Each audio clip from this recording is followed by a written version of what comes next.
initiate the webinar now. So thank you for joining today. We're so glad you can participate in our webinar on deep dive pathways for Renewable Portfolio Standard compliance and green energy option participation in the Philippines. And we are co-hosting this between the Clean Energy Investment Accelerator and the Philippines Department of Energy. And this is Bethany Spear with the National Renewable Energy Laboratory speaking, and I will be taking you through today's webinar and bringing in our panelists to make a couple of brief presentations, and then we will have a Q&A session towards the end. So I hope everyone's audio is working. There are a couple of options here. If you are having audio quality issues, you can either use your computer or your telephone. We will have everyone muted during the webinar. And if you want to submit questions for the discussion session, you can enter those throughout the webinar, and we will be sorting through those and offering those to the two panelists towards the end. If you have any technical difficulties, please contact this GoToWebinar's help desk number, the 88 number here.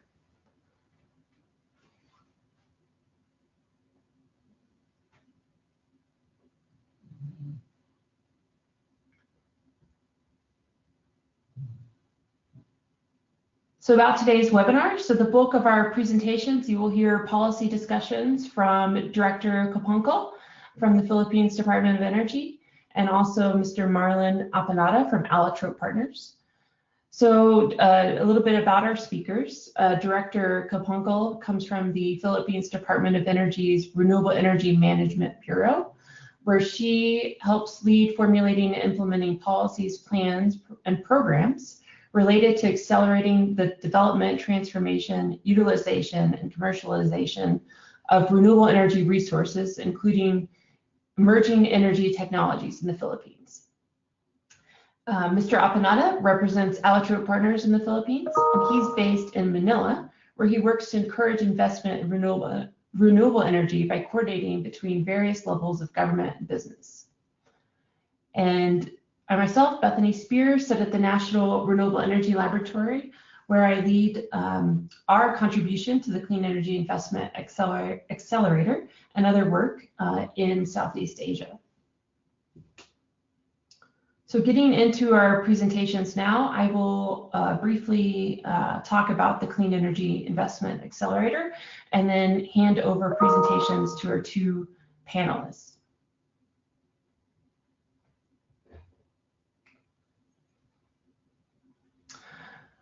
So a little bit of context about the Clean Energy Investment Accelerator, or CEIA for short. So we seek to support lowering peak emissions and meeting the global target to keep global warming below 2 degrees C. And doing this will require bending the emissions curve by 2020 to zero emissions within 20 years. We see corporate demand as a key opportunity for lowering this emissions curve and scaling clean energy deployment, and also helping countries to meet their emissions and other development goals. The CEIA, we are an innovative public-private partnership that seeks to address barriers to scale clean energy deployment. And we do this through our three core partners, the World Resources Institute, or WRI for short, Allotrope Partners, and the National Renewable Energy Laboratory, or NREL. We work in 5 markets currently. So we work in the Philippines. We also work in Vietnam, Indonesia, Mexico, and Colombia. And we're supported by various donors, the US government, the German government, and a variety of other foundations and partners. We work through 3 core pillars. So one pillar is on project pipeline, supporting development of financial products and a robust pipeline of products that robust pipeline of projects that are investment ready.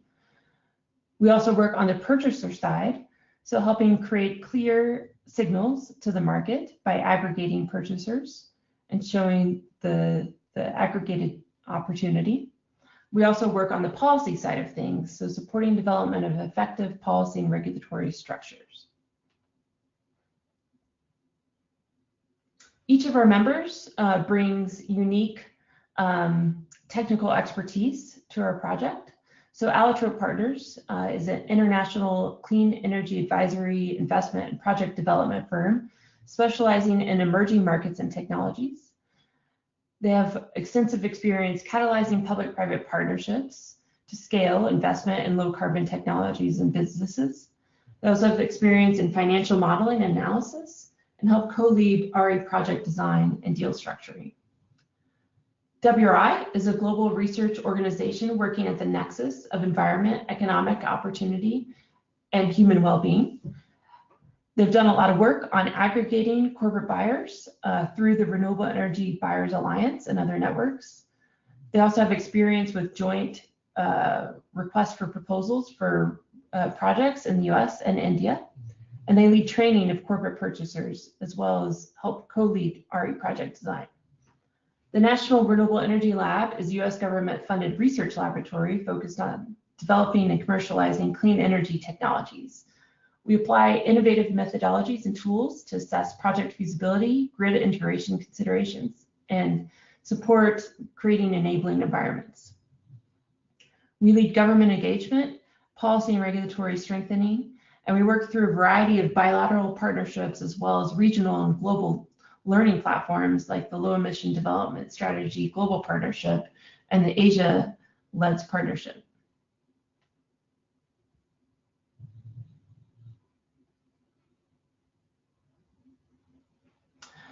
So how we work. We seek to address some common challenges across all the markets we're working in.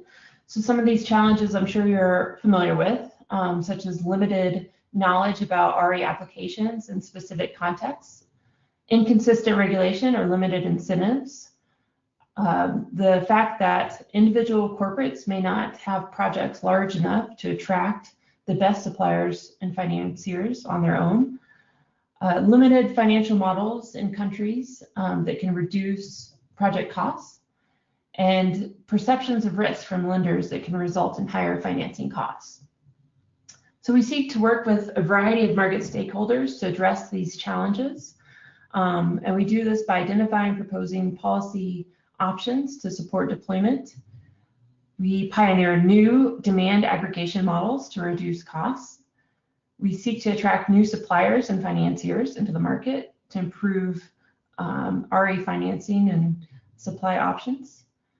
And we also share lessons, tools, templates, and guidebooks to help replicate success across the markets we work in, as well as other markets. And towards the end of the webinar, I'll share our website with you where you can find these tools as we develop them.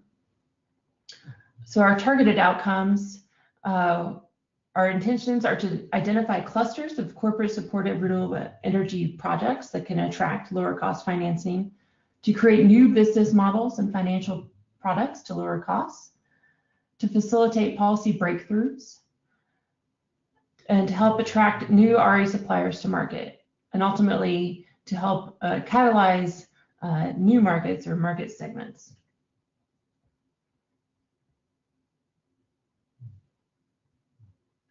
And with that, I will hand it over to Director Kapongo.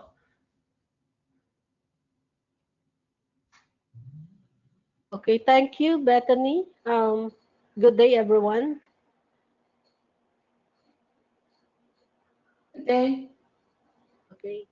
Okay, that's okay. So my presentation for today is to provide you status of the RE policy mechanisms and the way forward, but I will be focusing on the Green Energy Options Program and the Renewable Portfolio Standards. So for the status of the RE policy mechanism, okay, next slide. Okay, the RE Act or Republic Act 9513, the intention really is to promote the development and utilization of renewable energy in the country for purposes of rural development, sustainable energy, wherein we reduce the country's dependence on fossil fuel and ensure that there is clean energy for the country. And then, so there's an on-grid renewable energy development and the off-grid renewable energy development.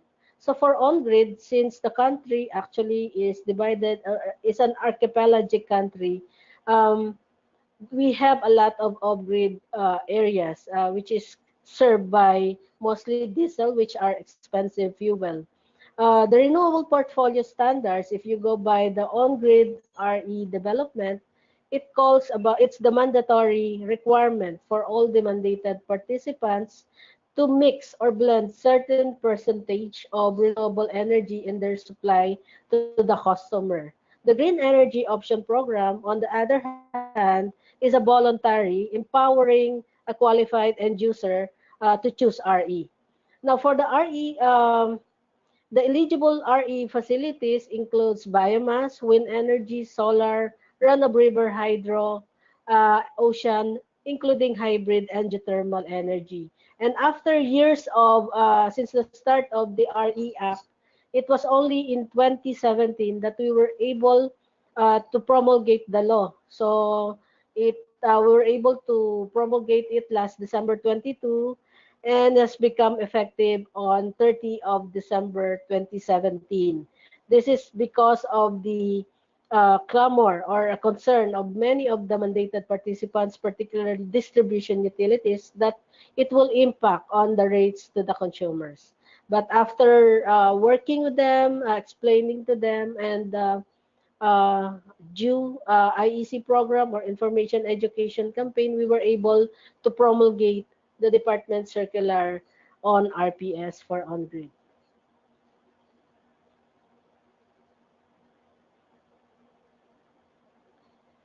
Now, salient features of the RPS includes it is applicable to Luzon, Visayas, and Mindanao because these are the three major islands in the country.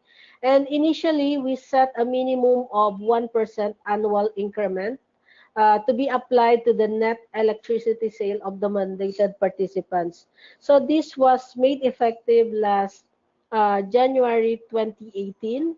So as of now, we are determining or gathering data on the net electricity sale of all the mandated participants, the share of the FIT eligible power plants, and the systems loss or the what we call is the plans of all the mandated participants in complying with the RPS. And for every FIT generated or RE generated, a qualified RE generated power plant, it is equivalent to 1 megawatt hour of RE certificate. So it generates a 1 RE certificate that will be used for compliance in the RPS. Now, the said law also categorized the eligible RE facilities and RE generation. So this includes those that have repowered and upgraded their facilities after the RE Act. And then, as mentioned earlier, the mandated participants include all the distribution utilities for the captive customers, all suppliers of electricity for the contestable market, and for the generation companies for directly connected customers.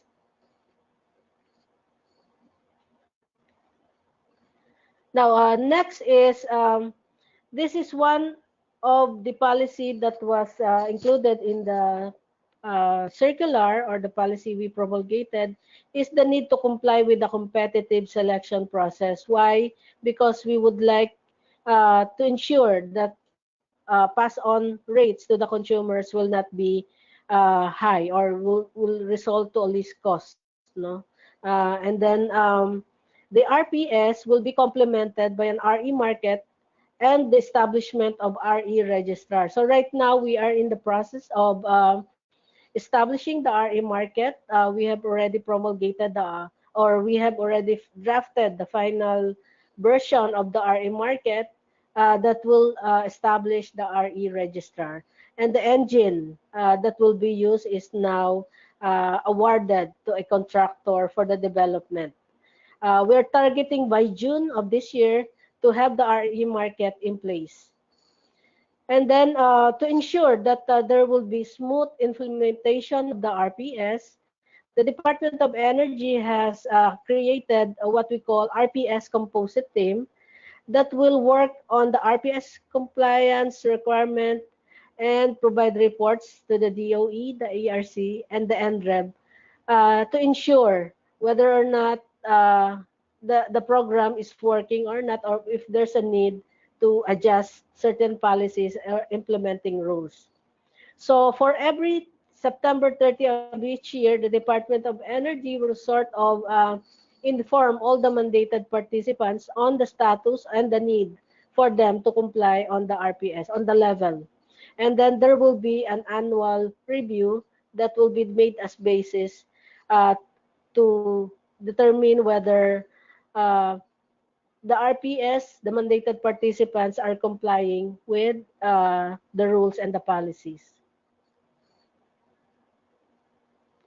Now, so far, what we have done, we have finished last year a series of information education campaign and rollout program to all mandated participants. We wanted to guide them on how to implement because this is a new mechanism in their procurement of RE particularly. And we're now data gathering, like for example, what was the trend of the consumer sales plans for putting up renewable energy facility or contracting as part of their compliance to the RPS.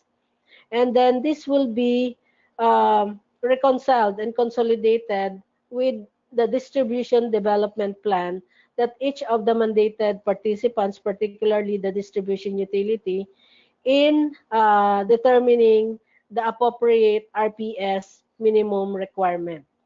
So right now, what we are doing is to operationalize the RPS composite team, which will be headed by an assistant secretary duly designated by the secretary.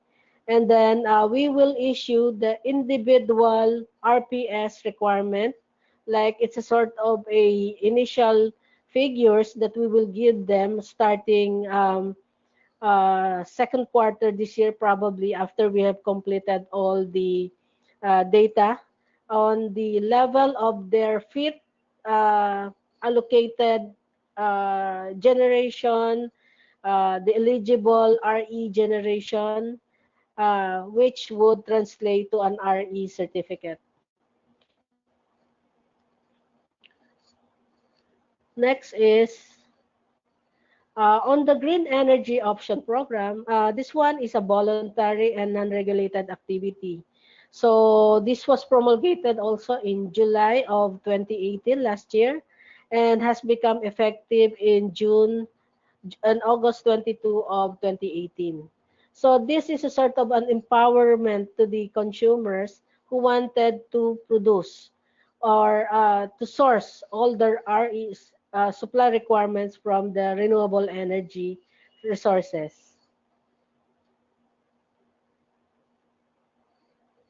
Now, for the salient features, the Green Energy Option Program sets the general rules and procedures to properly guide the end users, the RE suppliers, the network service providers, which is the transmission service company and the distribution utility, in facilitating the option taken by the end user. So the end user is really have the power to choose, and it's bounded by the law for the RE suppliers and the network service providers to comply with the provision of the green energy options. And actually, the consumers have various options on how they will be able to contract their own RE source or supply. Now, for the guiding principle, the intention really is there should be full disclosure and transparency in all dealings. So when an end users opted to go for an RE source, it shall inform the distribution utilities, because in the Philippines, distribution utilities supply is contracted to other power generation companies. So there is a power supply agreement that will be affected once a huge industrial user or large commercial will go into the green energy option program. And number two, the DU and the RE supplier shall properly inform the end users on the attendant technical, commercial, and legal arrangement that will impact on the option that was taken by the end user. So there should be information, adequate information exchanges between the distribution utilities, the end users, regarding the green energy option program for a particular customer. And then here, under the green energy option program, the DU or the distribution utility shall continue to provide the distribution services and charge the willing fee to the consumers. So, and the network provider shall adhere to the principle of open and non-discriminatory access to their transmission and distribution facility. So, there will be no facility that will be constructed if there's already an existing facility coming from the distribution utility or the transmission. So, there will be no duplication of facility. Next is on the rates. No, we make sure that all rates and charges to the end user shall be unbundled, segregated, and itemized for each of the generation component. Because the green energy option program will only cater for the supply of the RE to the consumer opting the GEOP program. So all other charges will have to be identified and itemized for transparency purposes. So far, for what we have been doing right now is to draft the template, because this is the clamor of all the stakeholders when we did our public consultation, that the Department of Energy provides them the template for the GEOP supply contract and the guidelines for the issuance of operating permits for the RE supplier. Um, there is a difference between the retail electricity supplier under the ARCOA, the Retail Competition and Open Access, with the GEOP. Here in the GEOP, those RE developers that will convert into an RE supplier only needs an operating permit from the Department of Energy. So there is a presumption of an operating permit given, subject to the compliance to some eligibility that will be provided under these guidelines. And the next step is to conduct a series of public consultation on the draft green energy option tools, like the template and the operating permit guidelines, and promulgate it eventually, and conduct continuous information education campaign, focus group discussion with the affected stakeholders. Now, for the RE market, this is an important policy mechanism that will facilitate compliance to the RPS.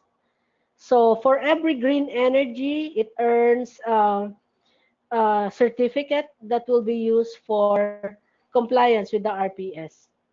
So under the law, the Philippine Electricity Market Corporation will be establishing an RE register within 1 year from the effectivity of the act. Right now we are delayed, and hopefully we'll adjust it by promulgating or operationalizing the RE market by June of this year.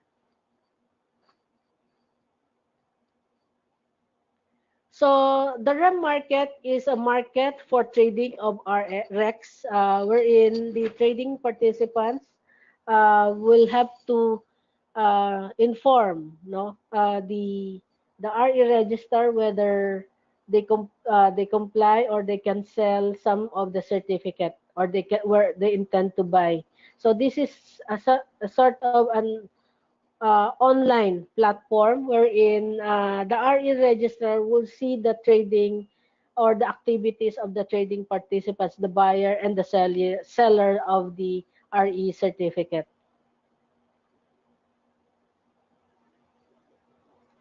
Now, the objective of the REM is one, to establish a competitive, efficient, and transparent market for the trading of RECs or RE certificate, and then to facilitate the compliance of mandated participants in their RPS requirements, and to ensure that there will be a level playing field for all RE market participants. And then the Energy Regulatory Commission will come up with a ceiling cap for the price of the RE certificate. And we will only issue the RE certificate based on the actual generation coming from the eligible RE certificate. So right now, the final draft will be submitted to the Office of the Secretary for approval and consideration. For the way forward, the country's projection for the next 20 years will reach 43,765 megawatt. And this is uh, segregated into base load, mid-merit, and peaking, wherein base load requirement would totals 25,000 megawatt, and mid-merit is about 14,500. Now, we are confident with an annual growth rate of 5.7%. Some of the RE facilities will be able to compete with other technologies. There are RE facilities that can do base load, mid-merit, and peaking. And given the vast resources that the country has, all we have to do is to harness this and set up the policy mechanism um, and enforce them so that we will be able to utilize all the available eligible resources in the country. Now, there are a lot of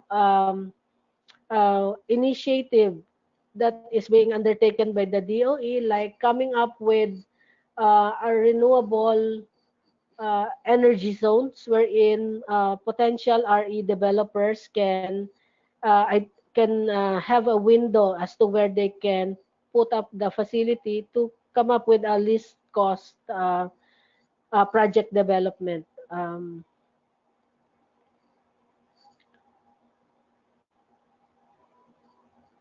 So as you can see, there's a lots of renewable energy potential in the country, and we will, with the RE mechanism in place, we hope to harness all these available RE resources in the country.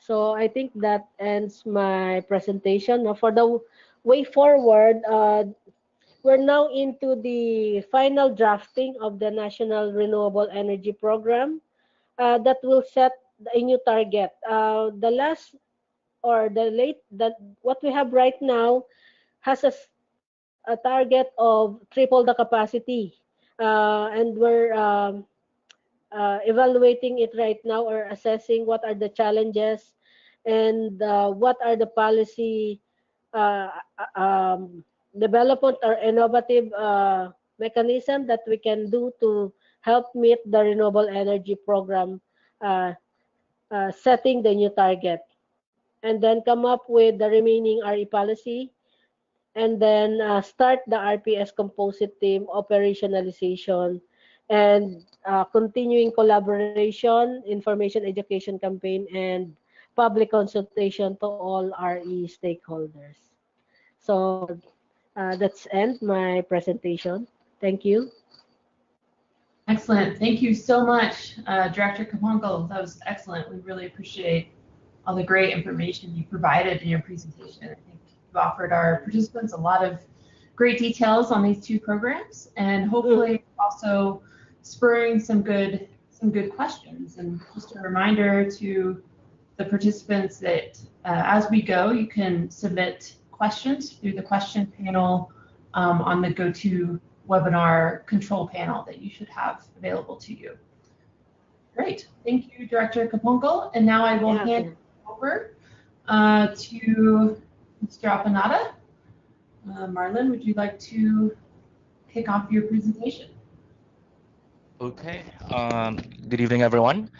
This is Marlon Apanada, country lead for the Clean Energy Investment Accelerator in the Philippines, and I will present a deep dive into the RPS and GEOP, Renewable Portfolio Standards, and Green Energy Option Program, taking off from the fantastic presentation of Director Kaponkal.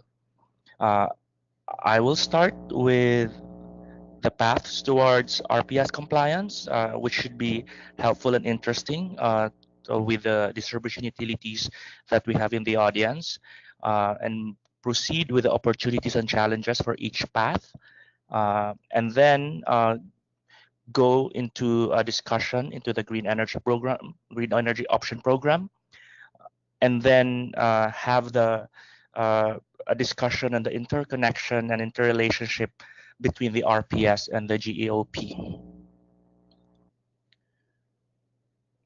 So one of the things that we would like to really raise to the attention and knowledge of our audience today is the factor on wholesale REC market purchases.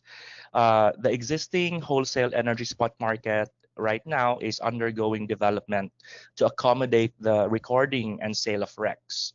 However, experience from other countries and jurisdictions with RPS informs us that relying too much on RECs is a risky and potentially expensive method of procuring RECs. Unlike other RPS systems in other countries, the Philippines does not establish a per megawatt, what they call ACP, or alternative compliance payments. And without this, there is no constraint on the upper limit of REC prices.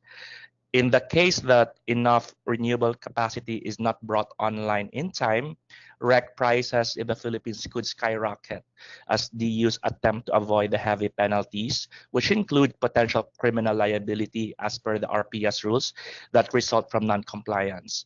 So long-term PPAs, like those now allowed by the GEOP, could help prevent volatility in REC markets. So this is one of the key things that we wanted to raise in this webinar. Next